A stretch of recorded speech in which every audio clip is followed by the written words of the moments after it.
இதை 60 வருஷமா ஆராய்ஞ்ச நான். உண்மையா பொய்யா, இறைவன் இருக்கிறானா இல்லையா அப்படின்றத 60 வருஷமா ஆராய்ஞ்சி தான் இந்த மக்களுக்கு இதை கொடுத்துங்கிறேன். எனக்கு ஏற்பட்ட துன்பங்களும் அவமானங்களும் கொஞ்சம் நெஞ்சம் கிடையாது.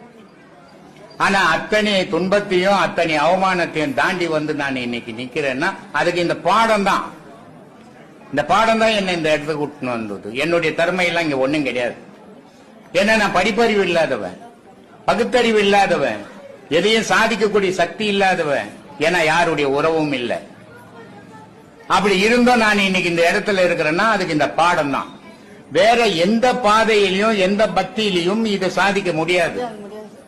இந்த ஒரு பாடத்துல மட்டும்தான், இந்த ஒரு பயணத்துல மட்டும்தான் உன் வாழ்க்கையே நிலையா நிற்கும். மற்ற பாடத்தும் பக்தியில மற்ற வழிபாட்டுங்கள் எல்லாம் மனம் தடுமாறிடும். இதுல இந்த தடுமாற்றம் என்றதே வராது.